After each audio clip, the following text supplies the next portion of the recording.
Buckingham Palace. The monarchy has finally broken its silence on Archie and Lilibet. Official documents are ready, and the message is clear. Their royal status is over. This is huge. Stay with us for the full story on Royal Daily Report. Hello and welcome to Royal Daily Report, where we bring you the real stories straight from the heart of the monarchy. Today, the palace has acted, and it's sending shockwaves. If you're new here, hit subscribe now to Royal Daily Report, turn on notifications, and join us for daily royal exclusives. Channel name on screen, Royal Daily Report. Let's dive in. Don't forget to subscribe to Royal Daily Report and hit the bell icon to never miss an update. Hold on tight because this is not gossip. This is not whispers from the tabloids. This is Buckingham Palace itself, the very heart of the monarchy, breaking its silence after years of looking the other way. For so long, people wondered about Meghan and Harry's children, Archie and Lilibet. Were they really royal heirs? Why did the palace stay quiet? Why did the children never appear in the same way William and Kate's children did? Rumors spread everywhere. Questions piled up, but the palace never spoke until now. And when the crown finally acted, it did not waste breath on speeches. It didn't sit down for interviews or give out friendly statements. It moved with the coldest weapon it has: documents, legal, constitutional, irreversible papers that carry more weight than any words ever could. Sources close to the palace confirm the papers have already been prepared. These aren't temporary notes or warnings. These are final orders that will permanently change the status of Archie and Lilibet. The message is brutal, but simple. Their claim to royal identity is gone. If you're enjoying this breaking news, make sure you're subscribed to Royal Daily Report. We bring you the stories others won't tell. This isn't a family fight. It isn't about who likes who. It's about protocol, about the monarchy's oldest rulebook. And to understand why the crown made this move, we have to go back more than 100 years to a king who set the rules in stone. The year was 1917. Europe was at war, and the monarchy faced pressure to protect its bloodline from confusion, outsiders, or political threats. King George V stepped forward and issued a declaration known as the Letters Patent. They weren't emotional words. They weren't fiery speeches. They were dry, precise lines of law. But inside those lines were rules that shaped the monarchy for more than a century. The letters laid out exactly who had the right to call themselves prince or princess. The requirements were strict. First, the child had to be of legitimate royal bloodline. Second, the child's birth had to be recognized and recorded by the crown itself.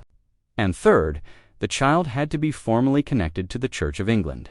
No shortcuts, no exceptions. For generations, these rules protected the monarchy. They made sure royal titles were not passed out like party favors. They kept the bloodline clear and the hierarchy secure. And here lies the problem. When the crown looked at Archie and Lilibet, it saw children who, through no fault of their own, did not check every box. Their births, their records, even their ties to the church left cracks that could not be ignored, which is why the moment they were born, the clock was already ticking. The royal machinery was simply waiting for the day it would move. Stay with Royal Daily Report as we uncover more shocking details. They say every secret eventually finds its way to the surface, no matter how high the walls or how powerful the name behind it. And now those walls around Meghan Markle are shaking, according to sources close to the situation. The woman who once carried Meghan and Prince Harry's youngest child, the woman who was never supposed to be heard or even seen, is finally speaking. And what she's saying has left Meghan in full panic. Because if her claims are true, then one of the biggest questions hanging over the Sussex story might finally have an answer. And it's not the one Meghan wants. The surrogate allegedly says Prince Harry might not be the father of Lilibet Diana. Behind the headlines and polished interviews, something darker seems to be unraveling. A web of secret documents, hidden payments, and a truth the royal family quietly suspected for years. And now, as whispers turn into statements, Meghan's greatest fear isn't exposure. It's that this time, the story won't be hers to control. According to sources, what broke the silence wasn't guilt. It was unpaid money. The surrogate allegedly never received her final payment. The amount was hidden through what insiders describe as creative accounting, possibly disguised as donations or business expenses under a California foundation. People familiar with the situation claim Meghan's lawyers were desperate to bury the transaction trail. They couldn't have her name attached to any form of surrogate compensation. Not when the royal image was built on the illusion of a traditional birth. The woman, however, was smarter than they expected. She allegedly documented every conversation and every transfer. She even recorded calls from a member of Meghan's legal circle who warned her to let the matter rest. And for a while, she did, until recently. Those close to her now say she's preparing to go public. Not for fame, but for justice. She doesn't want to be famous. She just wants what she was promised, and she's not alone. Other quiet sources around Meghan's former business dealings have started noticing the same pattern: sudden disappearances, incomplete payments, and strict non-disclosure threats. If these claims are true, it means Meghan didn't just control the story. She controlled the people inside it. Don't go anywhere. Royal Daily Report has more exclusive details coming up. If this palace bombshell has you hooked, smash subscribe to Royal Daily Report right now. Hit like and stay tuned. The truth keeps coming. Now, here's where the story gets really interesting. Remember in Harry's memoir, Spare, Harry claimed Meghan had 2 epidurals at the hospital. 2, he also claimed Meghan gave birth, recovered, and was home at Frogmore Cottage within 2 hours. But the drive from Portland Hospital to Frogmore alone takes roughly an hour, sometimes more. That means everything, delivery, recovery, observation, discharge, would have had to fit inside a single hour. Add 2 epidurals into that window, and the story collapses completely, because every woman who's ever received one knows you can't walk, let alone leave immediately after. You wait for the anesthesia to wear off, your vitals to stabilize, and your blood pressure to return to normal. And that's just under ideal conditions. If, as sources claim, Meghan was experiencing high blood pressure or early signs of preeclampsia, she wouldn't have been discharged at all. It's the kind of timeline that belongs in a fairy tale, not a hospital logbook. And yet, it's the version the world was told, sealed, signed, and delivered with royal polish.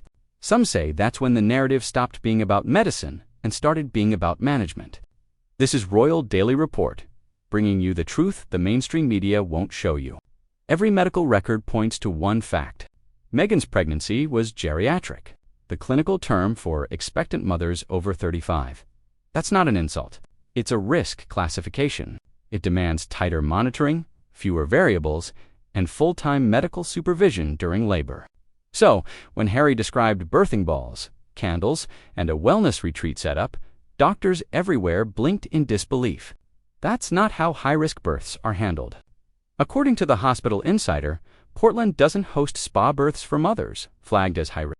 The setup Harry described, warm lights, water tub, birthing ball, would never have been approved for someone under close obstetric monitoring. It's not carelessness, it's protocol. And then came the mention of preeclampsia, one of the most dangerous complications a mother can face. For anyone who's lived through it, the treatment is grueling. Magnesium sulfate, blood pressure control, and around-the-clock monitoring, not scented candles. So, if Meghan truly suffered from that condition, as has been suggested, her reported 2-hour turnaround from delivery to discharge isn't just improbable, it's medically impossible. Keep watching Royal Daily Report for the full story. For years, Meghan and Harry had built their image as the royal rebels. They gave interviews, signed deals, told their story to the world. Every scandal, every documentary seemed to feed that identity. But here's the truth. You can only be a rebel if the crown still claims you. The monarchy understood this. That's why it never shouted across the Atlantic, never answered every media storm with words. Instead, it stayed quiet, patient, watching, and when the time was right, it acted surgically, stripping titles, removing succession rights, cutting the final cord. And so, Archie and Lilibet are not rebels. They are not even royal exiles. They are simply outsiders. Children who will grow up in California, remembered as Harry and Meghan's, but absent from official royal history. That silence, the lack of their names in the records, will echo louder than any interview or Netflix special ever could. If you want to stay informed, subscribe to Royal Daily Report now. And so we reach the finale. Years of whispers, speculation, documentaries, and interviews, all met with royal silence. And here, with the stroke of a pen, the palace has chosen protocol over personalities, order over emotion. For Meghan and Harry, the result is devastating.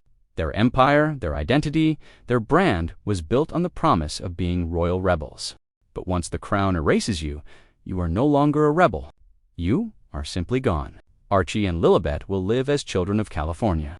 They will grow up in the warmth of their parents' world.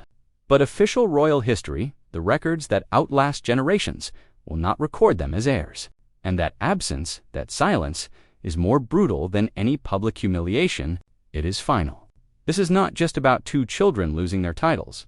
This is about the monarchy sending a message louder than any speech. The crown does not bend to personalities, no matter how famous, no matter how loud. This has been Royal Daily Report, bringing you the palace's final word on Archie and Lilibet. What do you think? Is this the end of the Sussex royal chapter? Comment below with your thoughts. If this exclusive story shook you, subscribe now to Royal Daily Report, hit the bell for notifications, like this video, and share it with friends who follow royal news. Thanks for watching. Stay informed, stay ahead. Royal Daily Report, signing off. See you in the next update. Fast.